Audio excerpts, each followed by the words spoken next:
길게 보면 1년에 거의 반이나 되는 겨울철이 지나갔습니다. 그리고 태양이 장렬하는 한여름의 한복판을 우리가 지나고 있습니다.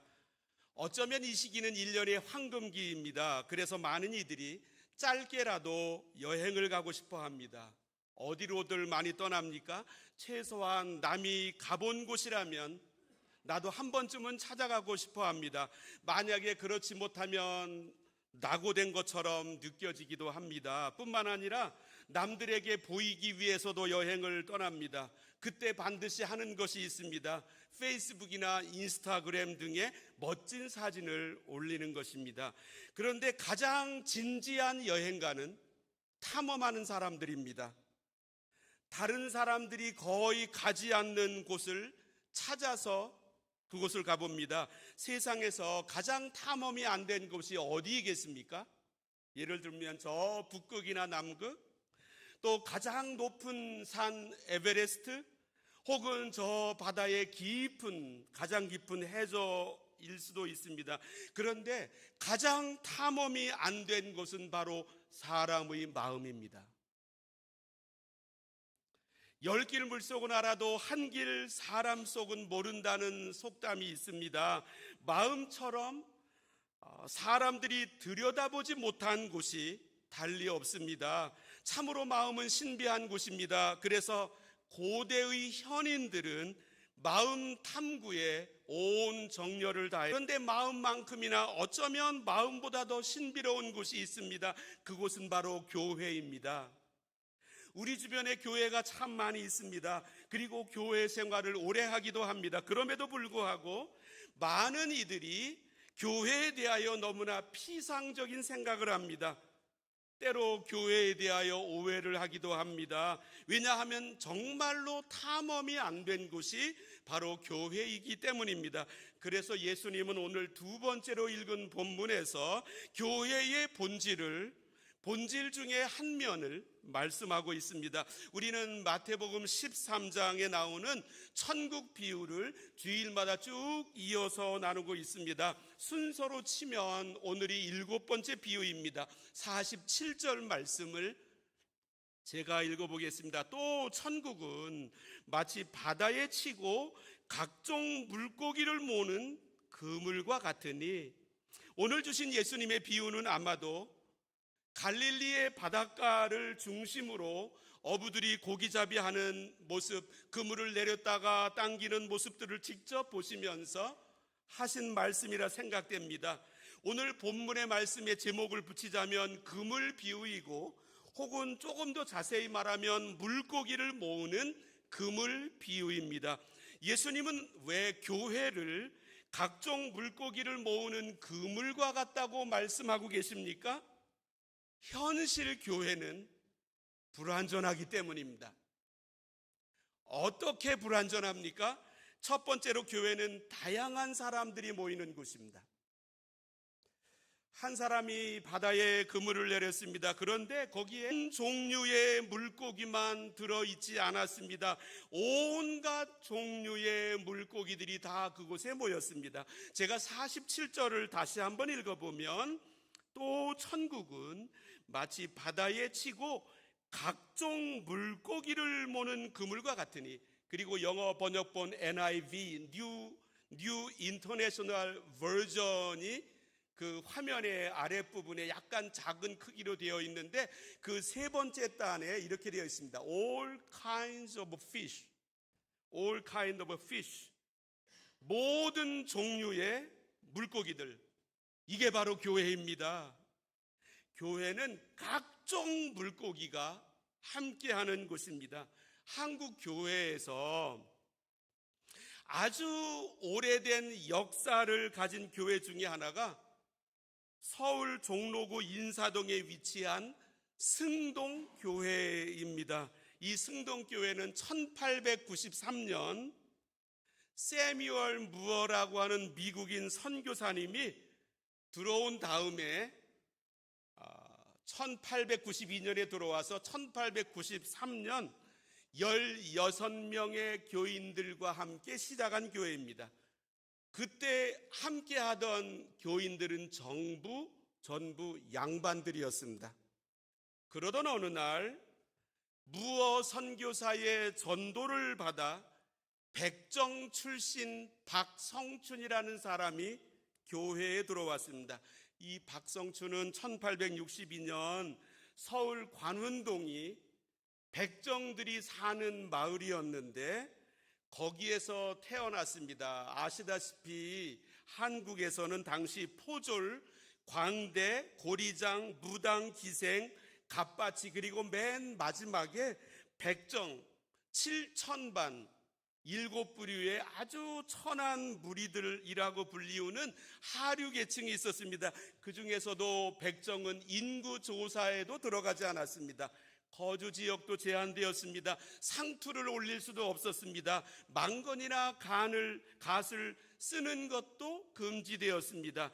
당시에 망건을 쓰지 않았다라고 하는 것은 미성년자의 표지로 여겨졌습니다. 그래서 이 백정은 아무리 나이가 많아도 아이 취급을 당했습니다. 비인간적으로 대우를 받았음에도 어디 하소연할 데가 없었습니다.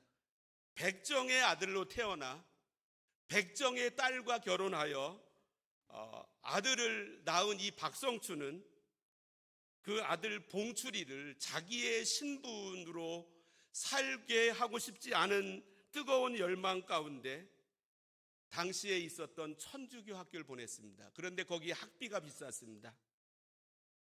감당할 수 없었는데 마침 이 세뮤얼 무어 선교사님이 1892년에 도착을 한 다음에 그 다음에 6월에 곤당골 교회를 세우면서 거기에 무료로 학당을 세우고 아이들을 가르치고 있었습니다.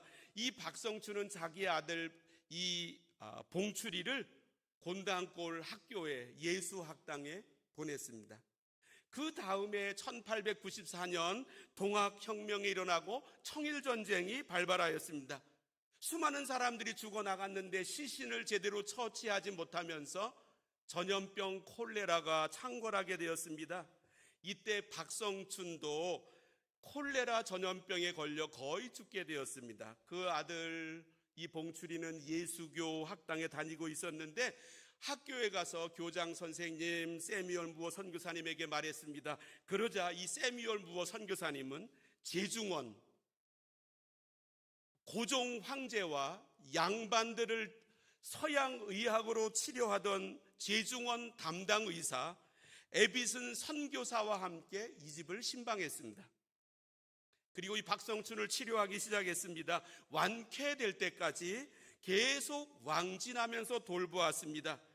고종 황제의 주치의가 인간 취급도 받지 못하는 백정에게 손을 대어 치료한 사건은 당시 한국 사회에 큰 충격이었습니다.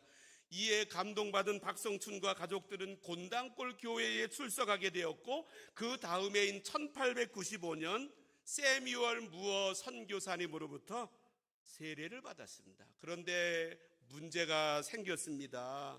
당시에 곤당골 교회는 20여 명 정도였는데 이 에비슨 의사가 고종 황제를 치료하고 또 정부의 강요들을 진료해 주면서 그들이 교회에 출석하기를 시작했습니다. 그런데 천민인 백정이 교회를 나온 것입니다. 양반교인들은 천민들과 함께 교회에서 예배를 드린다는 상상을 할 수도 없었습니다. 도저히 용납할 수가 없다고 생각했습니다. 그래서 세뮤얼 무어 선교사님을 찾아갔습니다. 박성춘을 교회에 나오지 못하게 해 주십시오. 그렇지 않으면 우리들이 나가겠습니다. 이 세뮤얼 무어 선교사님은 하나님 앞에서는 모두가 평등합니다. 그러면서 그들을 권면했습니다. 두 번째로 이 양반 교인들은 이 중간에 칸막이를 쳐주십시오. 한쪽 편엔 우리가 앉겠습니다. 반대편에는 박성춘의 백정 그룹이 앉게 해주십시오. 이 청원도 세뮤얼 무어 선교사님은 듣지 않았습니다. 그러자 이들 양반들이 나가서 새로 교회를 세웠는데 홍문숙굴 교회였습니다. 순수한 양반 교회가 되었고 이전에 곤당골 교회는 백정들의 교회가 되었습니다. 이 일을 직접 겪은 이 박성춘은 나와 같은 천민을 위하여 와서 치료도 해주고 나를 쫓아내달라는 이 양반들의 요청을 이런지하에 거절하고 끝까지 보호해준 이 세미얼 무어 선교사님이 너무나 고마웠습니다. 그래서 자기의 동료들을 전도하여 교회당을 채웠습니다. 그리하여 다시 교인은 20명으로 회복되었습니다. 백정들과 함께 예배를 드릴 수 없다라고 생각해 나갔던 이 홍문스쿨 교회는 생명력이 없는 교회로 전락했습니다. 백정하고는 함께 예배를 드릴 수 없다고 생각해서 분리하고 떠났는데 양심의 괴로움이 남았기 때문입니다. 예수님의 가르침은 이것이 아닌데 하면서. 그런데 문제는 홍문스쿨 교회만 가지고 있었던 것이 아니었습니다. 곤당골 교회에도 문제가 생겼습니다. 그 교회당에 불이 나버렸습니다. 그래서 두 교회가 각각 회개했습니다. 그리고 헤어진 지 3년 만에 1898년 두 교회가 합쳤습니다. 그리고 이름하여 승동교회라고 이름을 붙이게 되었습니다. 교회는 나하고 신분이나 생각이 완전히 다른 백정과 같은 사람도 모이는 곳입니다. 교회는 동시에 나를 백정이라고 차별하면서 모멸감을 주는 사람도 모이는 곳입니다. 만약에 교회에 이런 일들이 일어난다면 아마 그 교회 생활은 살얼음판을 걷는 모습과 비슷할 것입니다. 혹시 주변에 백정은 아니지만, 오늘날 백정은 없지만 모관한 부분이 너무나 많아서 함께 할 수 없는 사람이라고 하는 생각이 든 적 있으셨습니까? 혹은 반대로 나에게 백정과 같다고 모멸감을 주는 교인들이 내 옆에 혹시 있으셨습니까? 교회는 각종 물고기들이 모이는 곳입니다.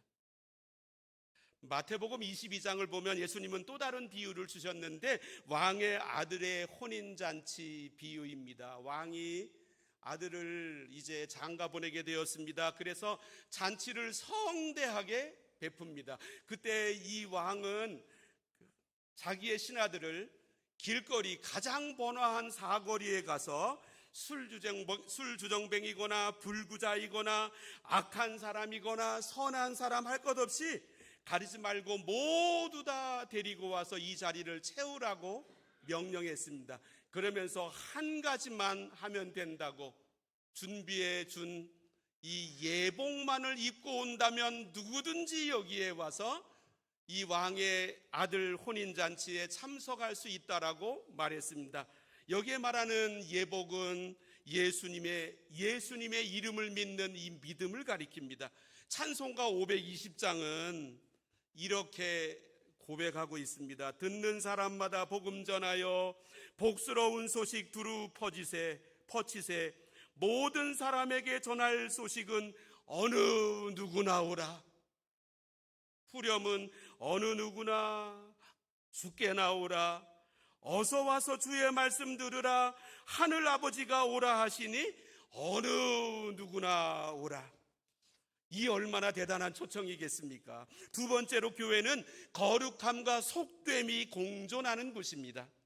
우리 주변에 교회가 많습니다. 그래서 사람들마다 교회는 이러한 곳이라고 하는 상상을 합니다. 또한 교회는 저러해야만 한다라고 하는 전제를 가지고 바라보기도 합니다. 만약에 내 상상이나 전제에 부합되지 않는 모습을 교회에서 발견하면 실망합니다. 뿐만 아니라 그 교회는 내 마음속으로 불합격이라고 진단을 내립니다. 세상은 완전한 교회를 찾습니다. 완전하지 않은 교회를 비판합니다. 그러나 이 땅에서 완전한 교회는 없습니다. 교회는 예수님의 비유처럼 그 그물과 같은 곳입니다. 오늘 본문을 보면 그물에 담긴 물고기들을 보니 각종 쓸만한 물고기가 담겼습니다. 그것만이 아니라 어부가 원치 않은 물고기도 거기에 담겼습니다. 48절을 읽어보겠습니다. 그물에 가득함에 물가로 끌어내고 앉아서 좋은 것은 그릇에 담고 못된 것은 내버리느니라. 그물 안에 가득 담긴 물고기를 크게 나누어 봤더니 좋은 것 그리고 못된 것. 못된 물고기는 어부가 목표했던 것들이 아니었습니다. 그러나 그물 안에 담겨 있었습니다. 이것은 현실 교회의 아주 여실한 모습입니다. 예수님 당시에 바리새인들이라고 하는 종교 그룹이 있었는데 이들은 예수님을 원색적으로 비난했습니다. 왜냐하면 예수님께서는 당시에 세리와 죄인들, 이들과 식탁 교제를 했기 때문입니다. 화면에서 마태복음 9장을 한번 읽어보면 예수께서 마태의 집에 앉아 음식을 잡수실 때에 많은 세리와 죄인들이 와서 예수와 그의 제자들과 함께 앉았더니 11절 바리새인들이 보고 그의 제자들에게 이르되 어찌하여 너희 선생은 세리와 죄인들과 함께 잡수시느냐. 바리새인들이 생각하기를 예수님께서 만일 하나님께서 보내신 사람이라고 한다면 세리와 죄인으로부터 자신을 분리시켜야 한다는 것입니다. 마치 바리새인 자신들이 그랬던 것처럼 그들 생각에 교회에는 세리와 죄인은 와서는 안 된다는 것입니다. 만약에 이러한 사람들이 교회에 모여 있다라고 한다면 그들은 예수님과 상관없는 사람들이라고 하는 것입니다. 그래서 바리새인들은 예수님을 비난하면서 세리와 죄인의 친구라고 별명을 붙였습니다. 우리 모두는 교회가 성결한 곳, 거룩한 곳이 되기를 소원합니다. 그러나 교회는 우리의 시각대로, 우리의 판단대로 순결, 거룩 혹은 정함과 부정함으로 쉽게 식별할 수 있는 곳이 못 됩니다. 예수님에게 제자들이 있었습니다. 제자들의 숫자가 많았습니다. 한 곳엔 12명도 나오지만 다른 곳에는 70명도 나옵니다. 그 많은 제자들 중에서 12명을 특별히 뽑아서 사도로 임명하기 위하여 예수님은 밤새도록 산에 가서 철야하시고 아침에 하나님으로부터 받은 감동을 따라 12명을 선택하여 사도라고 하는 귀한 직분을 맡겼습니다. 그런데 이 12사도 중에 가룟 유다가 있었습니다. 예수님께서 눈이 어두우셔서 예수님께서 목회 감각이 아주 부족하셔서 가룟 유다를 사도의 12명 명단에 집어넣으셨을까요? 예수님은 그 12명 중에서 하나가 마귀인 것을 아시면서 그대로 함께 하셨고 그를 제자들과 함께 데리고 다니시며 3년 동안 목회하셨습니다. 예수님께서 십자가에 내일 아침 우리 시간으로 오전 9시에 이제 못 박히시는데 그 전날 밤 마가라고 하는 사람의 어머니가 매우 부자였기 때문에 그 집에서 마련해준 넓은 다락방에서 최후의 만찬과 교훈을 하십니다. 그리고 바로 만찬 이전에 제자들의 발을 씻겨 주십니다. 그때 성경학자들은 예수님께서 누구의 발부터 먼저 씻기셨을까 하는 매우 짓궂은 질문을 합니다. 예수님의 첫째 가는 제자는 베드로였지만 본문을 자세히 그 성경을 자세히 읽어보면 베드로의 발부터 씻겨주지 않으셨습니다. 학자들은 공통적으로 말하기를 아마도 가룟 유다의 발부터 씻겨주지 않으셨을까 상상을 합니다.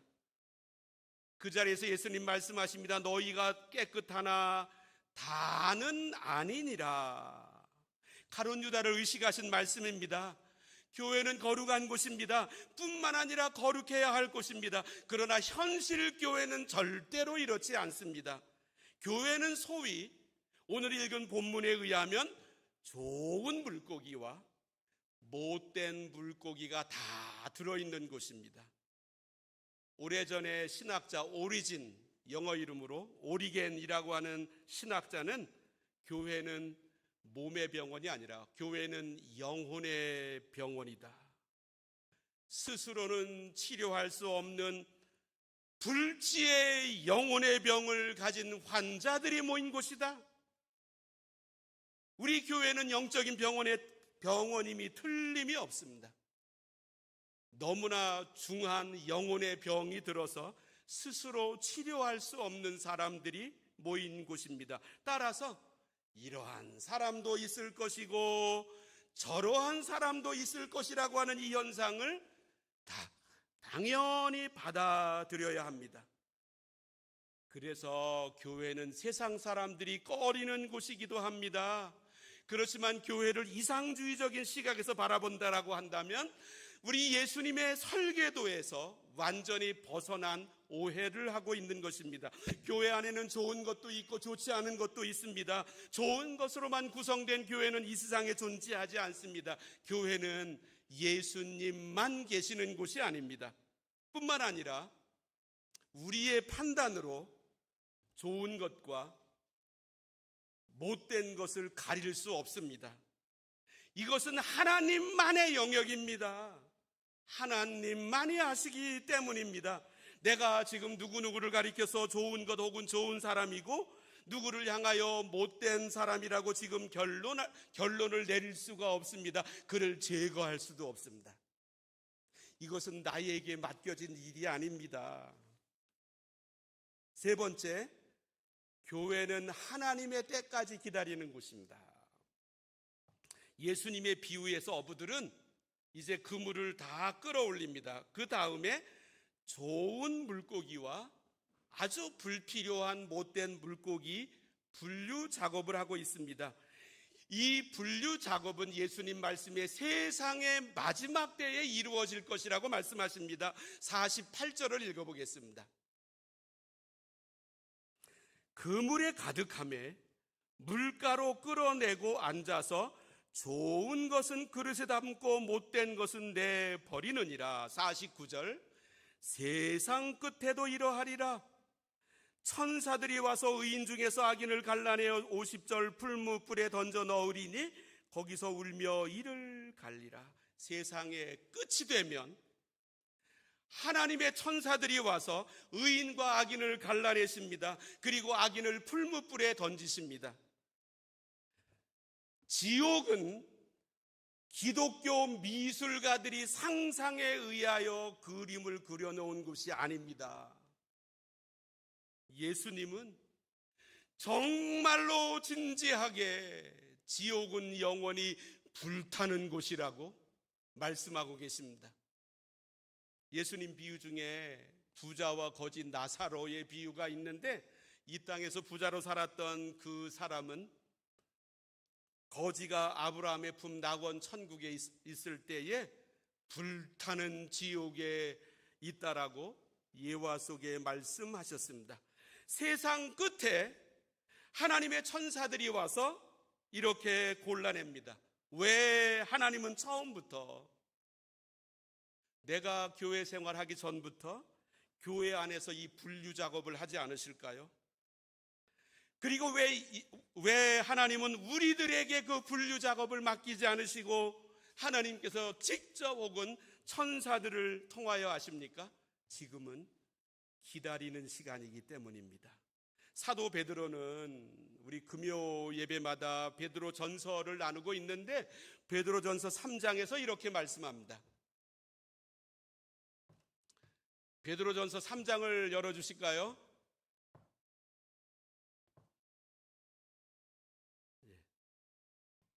주의 약속은 어떤 이들이 더디다고 생각하는 것 같이 더딘 것이 아니라 오직 주께서는 너희를 대하여 오래 참으사 아무도 멸망하지 아니하고 다 회개하기에 이르기를 원하시느니라. 그때까지 기다리십니다. 그때까지 내 모습을 가지고 일일이 이야기하지 않으십니다. 나를 향하여 인내하십니다. 사랑으로 바라보십니다. 내가 구원받기까지, 내가 하나님의 놀라운 사랑에 푹 절여지기까지 하나님은 나를 향하여 오래오래 참으셨습니다. 그래서 우리가 아침에 거울을 보고 다 오셨을 텐데 영적인 거울을 쳐다보면 이마에 이렇게 쓰여져 있습니다. 하나님이 인내하신 작품. 내 모습을 영적인 거울에 비춰보면서 이마에 이렇게 영적으로 쓰여 있습니다. 하나님께서 인내하신 작품. 신앙인은 마지막 때를 바라보면서 오늘을 살아가는 사람입니다. 하나님도 지금 인내하고 계십니다. 마지막 때를 바라보면서. 저 밴쿠버에 있는 위전 칼리지라고 신학교가 있는데 거기서 오랫동안 가르치셨던 유진 피터슨 미국인 목사님이 하나님의 신비에 눈뜨는 영성이라고 하는 책을 쓰셨습니다. 쭉 읽어가다 보니까 17번째 챕터의 제목이 아주 흥미로웠습니다. 그래서 읽어보니까 제목이 이렇습니다. 돌보는 법과 돌보지 않는 법을 가르쳐 주소서. 거기서 이렇게 말합니다. 내가 사람들 사이에서 행해야 할 주된 직무는 그들이 자신의 문제를 해결하도록 도와줌에 있지 않고 그들로 하여금 자신의 문제가 도리어 해결의 실마리를 제공한다는 것을 알도록 돕는 것이다. 자아의 상처야말로 하나님의 음성을 듣고 하나님께 응답하는 통로가 된다. 왜냐하면 자아의 상처는 상처 이상의 것이기 때문이다. 그것은 외부를 향해 하나님과 이웃을 향해 나아가는 통로다. 돌보는 사역을 행하는 자들이 주의를 기울이지 않으면 그것은 상대방의 이기심이라는 죄의 자양분을 공급하는 꼴이 되어버리고 만다. 여기에 엄청난 아이러니가 있다. 우리가 행하는 많은 돌보는 일들이 도리어 죄를 부추기게 되는 것이다. 하나님은 때로 우리들을 향하여 거룩한 무관심으로 대하십니다. 왜냐하면 그 일이, 그 시간이 하나님의 음성을 듣는, 하나님께 응답하는 통로가 되기 때문입니다.